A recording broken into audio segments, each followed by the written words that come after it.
नमस्ते। आज के इस बेहतरीन एनालिसिस में हम एक बहुत ही दिलचस्प सफर पर निकलने वाले हैं। ये सफर है हमारी ऐतिहासिक आर्थिक बुनियाद से लेकर आज की मॉडर्न टेक्नोलॉजी की ऊंची छलांगों तक का।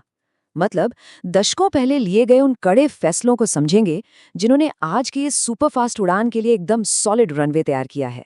तो चलिए बिना किसी देरी के शुरू करते हैं। अच्छा, आगे बढ़ने से पहले एक बार आज के रोड मैप पर नजर डाल लेते हैं। सबसे पहले हम विकास की बुनियाद यानी पंचवर्षीय योजनाओं को समझेंगे। इसके बाद विज्ञान और तकनीकी उड़ान की बात होगी, फिर पर्यावरण से जुड़े अहम मुद्दे और आखिर में समाज सुरक्षा और हमारे इतिहास पर चर्चा करेंगे। तो हमारा पहला सेक्शन है विकास की बुनियाद यानी पंचवर्षीय योजनाएं। देखिए, आज के इस मॉडर्न इकोनॉमिक लैंडस्केप को गहराई से समझने के लिए अतीत के पन्नों को पलटना बहुत जरूरी है। वर्तमान की ये विशाल इमारत उन्हीं नींव के पत्थरों पर खड़ी है जो कई दशकों पहले बड़ी सूझबूझ के साथ रखे गए थे। अगर हम 1951 से अब तक के सफर को देखें तो विकास के बड़े चरण एकदम शीशे की तरह साफ हो जाते हैं। 1951 में जो हमारी पहली योजना आई थी उसका पूरा फोकस सिर्फ और सिर्फ खेती पर था। जाहिर सी बात है, उस वक्त पेट भरना और आत्मनिर्भर होना सबसे बड़ी प्राथमिकता थी। फिर 1966 से 1969 के प्लान हॉलिडे के दौर में देश ने हरित क्रांति का उद्भव देखा। आगे बढ़ें तो 1991 के उदारीकरण ने तो जैसे ग्लोबल मार्केट्स के दरवाजे ही खोल दिए। और फाइनली 2012 की 12वीं योजना तक आते आते हमारा पूरा फोकस टिकाऊ और समावेशी विकास पर शिफ्ट हो गया। ये महज कोई टाइमलाइन नहीं है, बल्कि बेसिक खेतीबाड़ी से लेकर सस्टेनेबल ग्रोथ तक का एक शानदार ट्रांसफॉर्मेशन है। अब जो चीज़ यहाँ सबसे ज़्यादा इंटरेस्टिंग है वो है आर्थिक फिलॉसफी में आया ये नाटकीय और साहसिक बदलाव। पहली योजना हेरल्ड डोमर मॉडल पर टिकी थी, जिसने सिर्फ कृषि पर ध्यान दिया। लेकिन जरा सोचिए, ठीक 5 साल बाद दूसरी योजना में हमने पीसी महालनोबिस मॉडल अपना लिया, जिसने सीधा भारी उद्योगों पर फोकस किया। और इसी दौरान भिलाई, राउरकेला और दुर्गापुर जैसे विशाल स्टील प्लांट्स खड़े हुए। असल में यही वो टर्निंग पॉइंट था जिसने इंडस्ट्रियलाइजेशन की मजबूत नींव रखी। आगे चलकर हमारी राष्ट्रीय प्राथमिकताएं कैसे मैच्योर हुई, ये भी देखने वाली बात है। 5वीं योजना जो डीपी धर मॉडल पर बेस्ड थी, उसका सीधा सा मंत्र था गरीबी उन्मूलन। फिर जब हम 8वीं योजना तक पहुंचे तब तक उदारीकरण हो चुका था, तो फोकस शिफ्ट हो गया मानव संसाधन विकास पर, यानी लोगों की क्षमता बढ़ाने पर। और फिर 11वीं योजना ने तेज और समावेशी विकास की इतनी मजबूत नींव रखी ताकि विकास का फायदा समाज के बिल्कुल आखिरी इंसान तक पहुंच सके। और 8% का ये जो आंकड़ा है ये कोई मामूली संख्या नहीं है। 11वीं पंचवर्षीय योजना के दौरान हासिल की गई ये अब तक की सबसे हाईएस्ट ग्रोथ रेट है। ये एक ऐतिहासिक उपलब्धि है। ये साबित करता है कि जब आर्थिक नीतियां सही दिशा में काम करती हैं तो प्रगति को किस ऊंचाई तक ले जाया जा सकता है। तो ये थी हमारी आर्थिक नींव।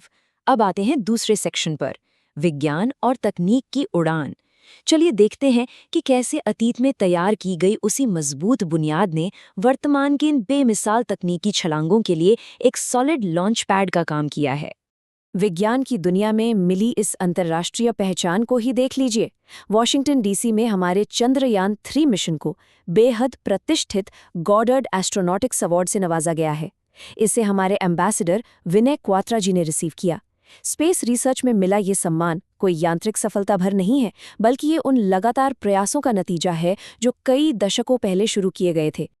अब स्पेस से लौटकर जरा जमीन की बात करते हैं। लेकिन अगली बड़ी खबर को समझने से पहले एक बहुत ही एडवांस्ड कॉन्सेप्ट को समझना होगा, क्रिस्पर, GRSPR। ये एक कमाल की जीन एडिटिंग टेक्नोलॉजी है। इसे ऐसे समझिए कि ये तकनीक किसी भी पौधे या जीव के अंदर मौजूद खराब जीन को ढूंढकर निकालती है और उसकी जगह एक एकदम नया, उन्नत और स्वस्थ जीन फिट कर देती है। इसका फायदा, इससे ऐसी फसलें तैयार करना संभव हो गया है जो बदलते मौसम की मार भी आसानी से झेल सके और बम्पर पैदावार भी दें। है ना कमाल की बात? और ये इस बात का परफेक्ट उदाहरण है कि कैसे टेक्नोलॉजी हमारी सबसे बुनियादी समस्याओं का एक बहुत ही प्रभावी समाधान बन रही है। कटक के सेंट्रल राइस रिसर्च इंस्टीट्यूट ने दुनिया का पहला AI बेस्ड फसल gene editor plant open CRISPR-1 विकसित किया है। और दूसरी तरफ गवर्नेंस के मामले में केरल सरकार ने एक ऐतिहासिक कदम उठाते हुए भारत का पहला कैबिनेट लेवल आर्टिफिशियल इंटेलिजेंस विभाग ही बना डाला।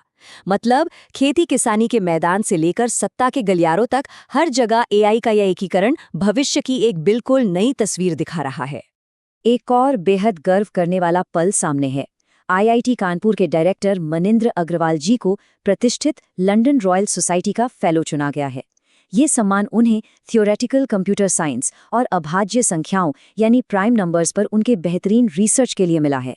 और हाँ, ये सोसाइटी कितनी बड़ी है इसका अंदाजा आप इसी बात से लगा लीजिए कि कभी आइजैक न्यूटन और एल्बर्ट आइंस्टीन जैसे महान वैज्ञानिक भी इसके फेलो रह चुके हैं। अब आगे बढ़ते हैं तीसरे सेक्शन की तरफ, पर्यावरण और टिकाऊ विकास। देखिए, तेज तकनीकी विकास बहुत जरूरी है, लेकिन पर्यावरण की कीमत पर बिल्कुल नहीं। और यही वो सस्टेनेबल डेवलपमेंट या टिकाऊ विकास का विजन है जिसे 12वीं पंचवर्षीय योजना में बहुत प्रमुखता से शामिल किया गया था। 22 मई को मनाए जाने वाले अंतर्राष्ट्रीय जैव विविधता दिवस के परिप्रेक्ष्य में ये आंकड़ा बहुत कुछ कहता है। दुनिया के कुल भौगोलिक क्षेत्र का एक बहुत ही छोटा सा हिस्सा होने के बावजूद पूरी दुनिया की कुल बायोडाइवर्सिटी का 8% अकेले भारत में है। खासकर हमारे पश्चिमी घाट और हिमालय जैसे हॉटस्पॉट इसके प्रमुख केंद्र हैं।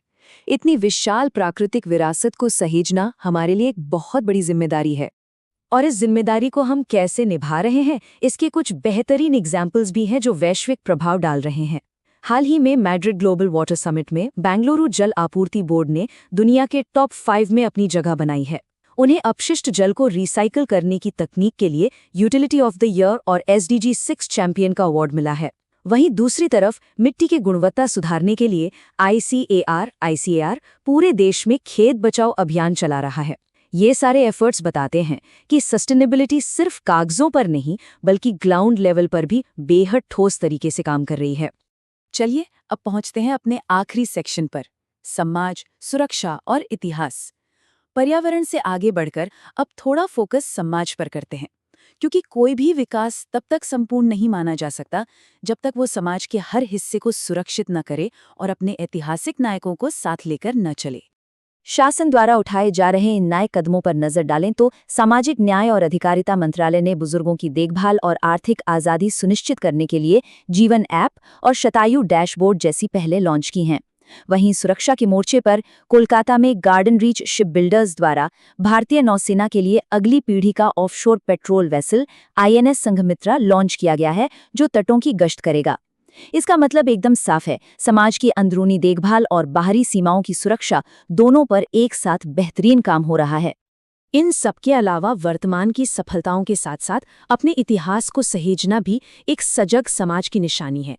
हाल ही में रायबरेली में 1857 की क्रांति के नायक वीरा पासी की प्रतिमा का अनावरण किया गया। हमारे भूले बिसरे नायकों को याद करने का ये एक बहुत ही सराहनीय और निष्पक्ष प्रयास है। इसके अतिरिक्त अपनी समृद्ध सांस्कृतिक विरासत को टूरिज्म के जरिए बढ़ावा देने के लिए IRCTC ने दक्षिण भारत के हेरिटेज टूर्स के लिए गोल्डन चैरियट नामक एक सर्व सुविधा युक्त लग्जरी ट्रेन शुरू करने की घोषणा की है।